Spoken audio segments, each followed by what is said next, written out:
Muito bem, nós vamos então para o encerramento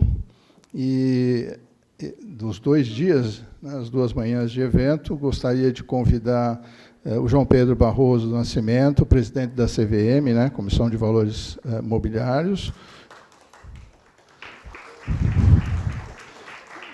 Grande apoiador dos nossos trabalhos, né?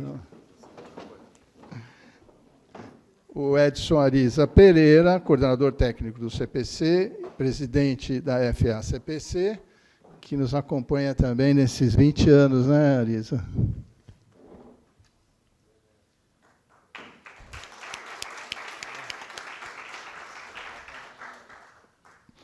Muito bem, eu passo a palavra, então, ao João Pedro para suas considerações. Primeiro, bom dia a todas e a todos. Eu puxei o gatilho antes do tempo com uma pergunta fora de ordem aqui para os nossos colegas que vieram nos presentear hoje aí com uma exposição tão bacana. Então, eu agora devidamente desejo bom dia. Peço desculpas por não ter participado aqui do início do evento, mas eu estava comprometido com outra agenda institucional e fiz questão de estar aqui com vocês. Primeiro, para colocar a profissão contábil no lugar dela, que é o topo da prateleira, que a gente tem colocado na CVM, valorizando os contadores e os auditores. Eu acho que essa abordagem que a gente vem dando para a profissão contábil, ela é importante nesse contexto de uma nova CVM que se comunica, que dialoga e que constrói políticas públicas em conjunto com os agentes privados. Tinha feito uma apresentação aqui, mas que pela qualidade das explicações que eu vi, eu estou achando que ela ficou superficial. Então, eu vou fazer uma exposição aqui e, na verdade, eu vou aproveitar a oportunidade, diante de uma plateia tão qualificada, para dividir um pouco algumas impressões e colher de vocês também algumas lições que eu quero aprender dessa manhã aqui. Primeiro, eu queria dizer que as opiniões que eu vou expor aqui não necessariamente traduzem a leitura e o entendimento da autarquia, né? A gente faz questão de sempre fazer uma leitura dessa ressalva inicial para dizer que a opinião do presidente não necessariamente traduz a opinião da autarquia de uma maneira integral. Eu tenho 4 temas que eu gosto sempre de usar uma audiência dessa aqui para valorizar.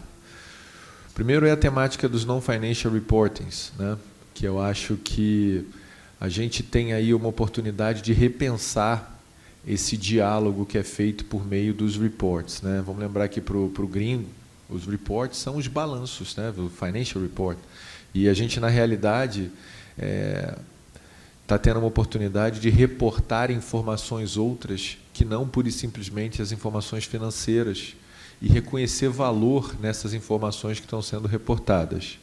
Então, a gente tem alguns desafios para o Brasil e para o mundo. O primeiro deles é capacity building, capacitar as pessoas para essa nova linguagem, para esse novo momento de mercado. A segunda dela é criar esse ambiente que tem harmonização, comparabilidade, para a gente construir um ambiente internacional de interoperabilidade. Essa é o motor que vem guiando a CVM para construir esse ambiente dos non-financial reportings.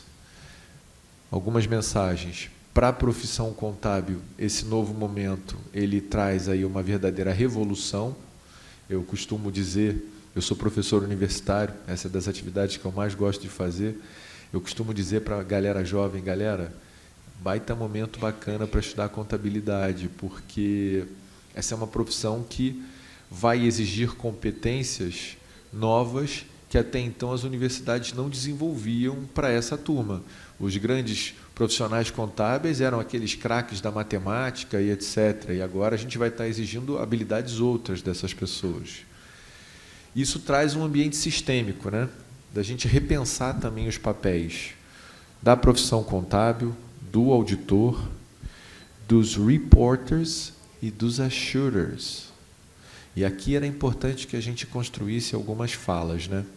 Em relação aos reportings, a gente tem essa abordagem que a gente acha corajosa de tentar assumir uma posição de protagonismo e liderança em relação ao endorsement do S1 e do S2. Mas a gente também tem uma posição corajosa em relação aos assurances. No IFIAR, hoje, eu sou, junto com a Claire, que é a representante do Reino Unido, o co-presidente, o co-chair da Task Force de Finanças Sustentáveis, porque a gente precisa aproveitar esse contexto de Brasil, em que a gente está colocando as finanças sustentáveis como uma política pública importante, dentro de uma pauta global, e utilizar isso para buscar convergência internacional. O Brasil ele pode ser o grande receptor desses investimentos do mundo, e por isso que a gente vem tentando enxergar para essa agenda do futuro que é verde e digital como uma oportunidade de trazer investimentos para o Brasil. Podia falar um pouco aqui do o que a CVM tem feito de diálogo aqui, tanto com o IASB quanto com o ISSB. Podia falar aqui na presença dos queridos amigos do CBPS, do CPC, o quanto que eles são importantes para a CVM, mas eu vou fazer uma coisa diferente. Eu, na verdade, vou tentar mostrar como que a nossa atuação conjunta se complementa, né? Então, a gente está aqui agora construindo essa nova temática dos relatórios de sustentabilidade corporativa. E aí eu queria aproveitar a ocasião para passar uma mensagem para os nossos visitantes do exterior. O Brasil ele é protagonista nessa agenda desde a resolução CVM 59, quando a gente traz para dentro do formulário de referência algumas mensagens importantes em relação ao atendimento dos aspectos ESG. A gente entende que trazer isso para dentro do mercado de capitais é dar cumprimento para uma política pública que ela traz para o Brasil oportunidades de bons negócios. Eu podia ser aqui malicioso de reportar uma conversa que eu tive num desses fóruns internacionais. Eu sou o representante brasileiro no Bureau de Governança Corporativa da OCDE. E eu também participo das reuniões entre a OCDE e a IOSCO e as reuniões do board da IOSCO. Um país, quando a gente estava discutindo o tema do endorsement dos standards do IFRS de sustentabilidade, ele falou para mim, "This is rather a moral issue." E eu achei que eu não tinha entendido por conta da questão linguística, e aí eu fiz questão de ouvir de novo. "This is rather a moral issue." Para o Brasil, isso não é uma questão moral. Para o Brasil, isso é uma agenda de negócio, uma agenda de oportunidade que mira um mundo mais inclusivo, que enfrenta os desafios da mudança climática, que promove a transição ecológica, que utiliza esse momento em que alguns países ainda estão fazendo a transição deles até da base energética para oferecer solução aqui para o Brasil. Então, também é importante que a gente fale um pouquinho da mensagem do mercado de carbono. O Brasil está caminhando aí a largos passos para ser um dos primeiros países a ter um mercado de carbono regulado. E a gente está trabalhando para esse diálogo adequado entre os reporters e os assurers. Importante também falar de outras resoluções da CVM que evitam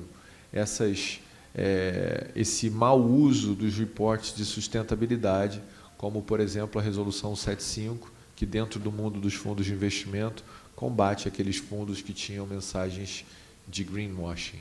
Eu, enfim, queria dizer que a gente, quando começou na CVM, a gente não tinha nenhum diálogo.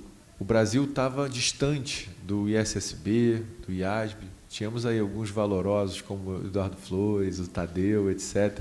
E a CVM tomou isso para si como uma prioridade. E a gente quer ser definidor de política pública porque, respeitosamente, nós somos um país de proporções continentais que tem a maior vegetação nativa preservada do mundo, que utiliza uma matriz tecnológica de geração de energia que é não poluente.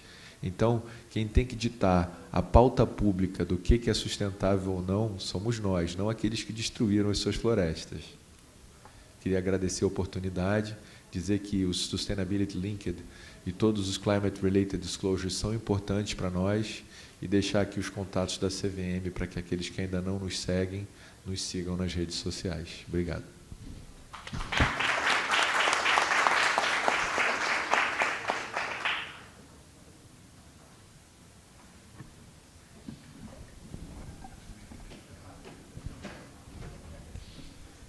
E a gente podia falar dos créditos de descarbonização, né? Porque lá fora eles estão mirando em diminuir, a gente está valorizando o que a gente diminui e também o que está de pé, né? Então a gente...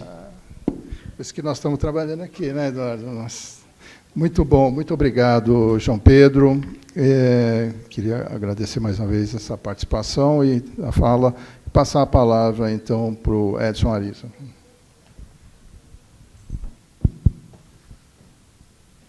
Bom dia a todos. Estamos encerrando aqui o evento, nesses 2 dias, excelentes participações aqui, queria agradecer a todos. Queria lembrar aqui que o Haroldo colocou no começo do evento, do dia de ontem, esse é o 20º ano que nós estamos fazendo esse seminário internacional. Originalmente era da APMEC, né? Dos primeiros 2 anos, quando nós ainda estávamos discutindo a formação do CPC, Comitê de Pronunciamentos Contábeis Brasileiros. O CPC foi criado em 2005 por uma resolução do Conselho Federal de Contabilidade, portanto, tem 18 anos, atingimos a maioridade este ano. E a Fundação de Apoio ao CPC, hoje Fundação de Apoio ao CPCS, tem 12 anos, foi criada em 2011, se eu não estiver enganado. Então, temos uma jornada longa, grande, sustentável, né, em relação às questões contábeis. E tivemos como parceiros de primeira hora a CVM, o Conselho Federal de Contabilidade, o Banco Central, a SUSEP, em relação à introdução no Brasil das IFRS, que foi mandatória a partir de 2010. Começamos uma fase inicial em 2008, que a gente chamou de primeira fase, com adoção parcial, em decorrência da mudança da lei das SAs naquela oportunidade. Então, conseguimos trazer todo esse processo até agora, felizmente com sucesso, e agora com a criação do CBPS também as normas de sustentabilidade, divulgação sobre sustentabilidade. A gente viu aqui no primeiro dia ontem, o primeiro painel, em que tivemos uma fala da Ana Tércia, que está aqui conosco, do CFC, do Valdir Coscodai, presidente da Fundação CPCS e também presidente do Ibracon. Nós fizemos homenagens aqui ao Edgar Cornacchione, como ex-presidente do Conselho da Fundação, e também ao nosso saudoso Ernesto Gelb, que tivemos um primeiro painel, justamente que o Pedro colocou, sobre uma orientação sobre crédito de descarbonização. Então, o Eduardo Flores coordenou esse grupo de trabalho, né, Eduardo, e apresentou juntamente com o Paulo Roberto, da CVM, que é show de bola. Aí temos 2 craques aqui nesse processo. Então, foi uma orientação muito bem estudada para a gente não ferir ou ultrapassar nenhuma norma vigente das IFRS. Então, está muito bem cuidado, está em audiência pública, e o objetivo é a gente orientar, um pouco como o João Pedro falou, as questões de crédito, vou chamar aqui de crédito de carbono, são muito presentes aqui no Brasil, não é? Então, é muito relevante, dentro daquilo que foi colocado, ou seja, um assunto que é pervasivo no Brasil, então, e urgente, por isso que a gente tratou disso, né? E foi moderado pela Daniela Torres, do Ibracon, que está aqui conosco também. Tivemos um segundo painel ontem sobre CBPS, fala sobre justamente as IFRS S1 e S2. Contamos com a participação do Zulmir Breda, do CFC, e também membro do CBPS, a Vanna Borghetti, que está aqui, com excelentes explicações, e a Onara, que também é parte do CBPS e é membro do Ibracon também, né? Tivemos ontem um encerramento com o Reinaldo Oliari, eu nunca sei exatamente a forma de citar, mas ele é do GT de Sustentabilidade do Ibracon e falou sobre a taxonomia das normas SASB, né, que está intimamente ligado aqui ao ISSB e CBPS.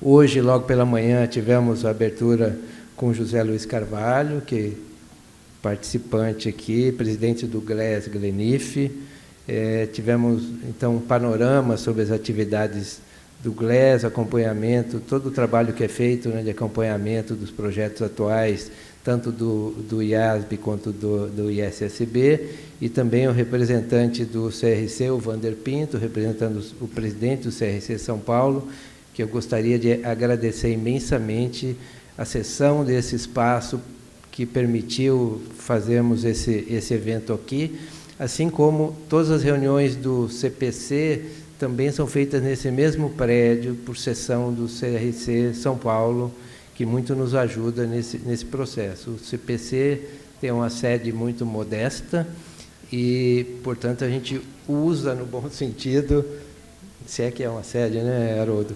Mas que a gente usa, no bom sentido, as entidades que nos apoiam aqui, sempre de maneira muito cortês.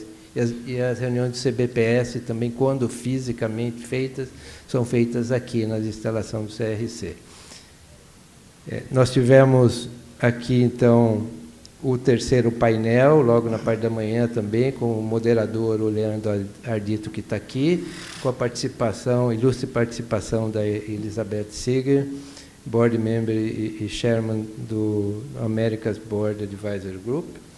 Então, deu um panorama sobre as regras S1 e S2, e muito relevante para a gente ter essa visão diretamente da fonte, né, de como estão, e também a mensagem do Arturo Rodrigues, que detalhou mais um pouco alguns aspectos sobre essas duas normas, principalmente a parte de climate risk, não é? E também explanando sobre o SASB e Industry Base e outros aspectos. É importante, a mensagem do Arturo, que também me impressionou, Arturo, é que na América Latina nós temos 120 empresas que já estão adotando isso, queremos que sejam mais, não é? Mas muito mais, mas é bem importante. Tivemos uma participação aqui também da visão do preparador, não é? do Sandro, da Eletrobras, que trouxe a visão de como a Eletrobras está avaliando essas questões de sustentabilidade, e do Damásio, também sobre a aplicação dos relatórios de sustentabilidade. E Edilson Paulo, que falou também sobre questões no setor elétrico, ele que é presidente da Ampiconte, né? No quarto painel, agora recente, né, tivemos o ilustre Andrés, presidente do IASB aqui, que nos brindou com a apresentação sobre os pontos mais relevantes na sua visão, principalmente a questão do IAS 37, que é um problema. Eu também concordo, Andrés, vamos ser pontual nas revisões, porque senão ficamos girando em torno de temas que não são assim tão relevantes, né? Tivemos também a Linda explicando sobre conectividade do IASB e SSB, muito relevante. Tadeu Sendon, que deu uma passada geral, mas aprofundada sobre os projetos do IASB, que nós temos acompanhado, mediado pelo Rogério Mota, diretor do IBRACON, membro do CPC também, e coordenador de Relações Internacionais no CPC.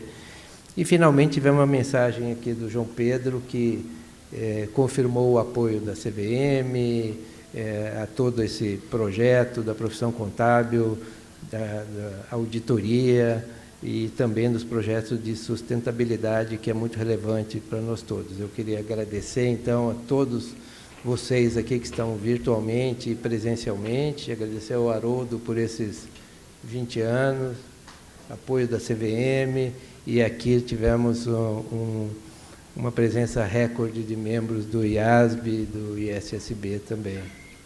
Obrigado a todos, tenham um bom final de dia.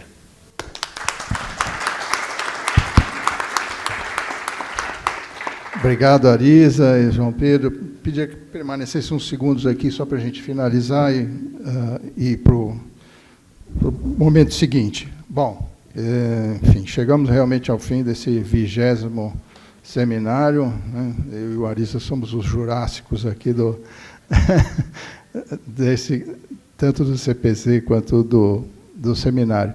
Mas eu queria agradecer muito, foi realmente um prazer, apesar do desafio desse ano gigantesco que a gente teve para organizar esse seminário, dada toda a sequência, voltando a fazer um evento híbrido, né, que a gente já não estava fazendo mais, mas, de qualquer maneira, eu acho que valeu muito esse nosso reencontro. Foi, mais uma vez, então, um prazer fazer esse trabalho junto à Fundação, o CBPS e o CPC. Neste ano, uma visão de integração das práticas de divulgação de informações de sustentabilidade com a contabilidade, com a participação super relevante dos board members do ISSB e do IASB, mostrando a importância do Brasil nesse processo. Aqui com o CBPS e o CPC, mostrando também a nossa agilidade na colaboração para essa implantação no nosso país e participação ativa nas discussões internacionais, assim como foi com as normas internacionais de contabilidade com o CPC e continua sendo, né? Contamos com o GT Comunicação da Fundação, criado recentemente, formado por profissionais de comunicação das nossas entidades membros e da nossa equipe da organização do seminário, aos quais agradeço muito pela colaboração. Contamos sempre com muitos voluntários se dedicando para o sucesso e melhoria constante das normas contábeis e das práticas de divulgação de sustentabilidade no Brasil e no mundo, dada a participação também de brasileiros no IASB, como temos aqui o nosso Tadeu, e outros órgãos internacionais. Isso tem ocorrido ao longo dos anos e esperamos que amplie-se, inclusive em relação ao ISSB, né? Esse seminário é uma das principais atividades organizadas pela Fundação para fomentar, divulgar e discutir as normas contábeis e as normas para divulgação de práticas de sustentabilidade, servindo também para angariar recursos para a continuidade dos trabalhos do CPC e do CBPS. Desta forma, a participação de parceiros financeiros, apoiadores, de vocês todos que participaram desse evento, foi, mais uma vez, fundamental para que esse evento pudesse ser realizado e para auxiliar em outras atividades dos nossos comitês. Nesse ano, como eu disse, o mais difícil desses 20. Espero, efetivamente, que o 20º Seminário Internacional da Fundação tenha colaborado para a atualização de todos, como foi para mim. Aproveito para convocar a todos para uma participação ativa nas audiências públicas do CBPS, que estão vindo por aí, e do CPC, que continuam, e convidar para acompanhar as informações dos nossos comitês e de terceiros, inclusive, sobre os temas que nos interessam pelos nossos sites da FACPCS, o CBPS e o CPC, recém-reformado para introduzir o CBPS, o site que é o facpcs.org.br, e também se inscrevendo no boletim eletrônico FACPCS, também recém-criado. Agradeço muito, então, a todos os colaboradores nessa empreitada, as entidades membros CBPS e CPC, do CBPS e do CPC, né, que são as realizadoras desse seminário, a própria Fundação, que é a organizadora. Também aos nossos outros coordenadores, alguns aqui presentes, né, a Tércia Lopes Rodrigues, o Carl Douglas, o Edson Ariza, Eduardo Flores, Guilherme Braubeck, Leandro Ardito, Rogério Mota, Verônica Souto Maior e Zumir Breda, a todos os palestrantes, debatedores, moderadores que nos prestigiaram aqui, participaram e engrandeceram esse evento, principalmente aos nossos amigos que vieram do exterior, e a todos vocês pela participação. O apoio operacional aqui do Conselho Regional de Contabilidade, do Conselho Federal de Contabilidade e do IBRACON, que são constantes, como o Arisa, inclusive, mencionou também, aos nossos comitês. De forma especial, então, aos nossos parceiros, aqui, os patrocinadores Master Açaí, B3, Deloitte, Itaúsa, KPMG, PwC, SMS Brasil, Sênior Cielo, Parker Russell, Plenos, Baker Tilly, Febraban, Inspirale, Luz Publicidade, Muri e Ulaia, os apoios de divulgação da acionista.com, Revista RI, e a todos os assessores de comunicação das entidades profissionais de mídia que nos acompanharam. E também agradeço a todos os presidentes, diretores, outros representantes que estiveram conosco aqui e deram apoio institucional e na divulgação deste seminário. Eu para finalizar, havia informado também, só para lembrar, que temos também os pontos para a educação profissional continuada, né, um processo muito relevante para a manutenção dos profissionais de todos envolvidos. Aqui temos pela PMEC Brasil, pelo CFC-CRC e pelo IBGC, e, como eu mencionei já, os certificados depois vão ser acessados de forma eletrônica. Não se esqueçam de responder o questionário, que esse ano foi feito um para cada dia, então vocês vão receber o de hoje, para a gente continuar melhorando. Queria agradecer também a nossa equipe da SB Eventos, que trabalhou muito para que esse evento pudesse ser realizado, especialmente a Danila, a Juliana e a Sarita, a equipe da plataforma, da Antônio Selle, da Digital Assessoria de Comunicação Integrada com o Rodney Virginie, a Luz Publicidade, coordenada pelo Francisco de Paulo.